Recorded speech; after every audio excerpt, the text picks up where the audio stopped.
এখানে একটা কাগজকে ভাঁজ করে এরকম শেপ দিয়েছি এবং এমনভাবে সেট আপ করেছি যাতে এটা উপরে নিচে উঠতে পারে।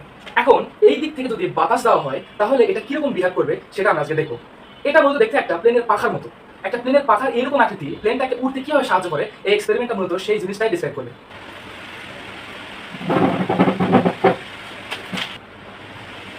এখানে বাতাস এই দিক থেকে ধেয়ে আসার পরে এখানে এসে দুই ভাগে বিভক্ত হয়ে একটা অংশ নিচে যাবে, একটা অংশ এই পাখার উপর দিয়ে যাবে। যে অংশটা নিচে যাবে সেটা এইভাবে যেভাবে আসছিল সেইভাবেই নিচে দিয়ে ফ্লো করবে, বাট এই উপরের অংশগুলো এইভাবে ফ্লো হবে। এখন এই অংশের যে ক্রস সেকশনটা আর এই অংশের যে ক্রস সেকশনটা এটার থেকে একটু ছোট। তো কনজারভেশন অফ ম্যাসের জন্য এই ক্রস সেকশনের ভিতর দিয়ে একক সময়ে যে পরিমাণ বাতাস ফ্লো হবে, এই ক্রস সেকশনের ভিতর দিয়ে একই পরিমাণে বাতাস ওই একক সময়ে যেতে হবে। তো এই ক্রস সেকশনটা ছোট হওয়ার জন্য এখানে বাতাসের ভেলোসিটিটা বেশি হবে।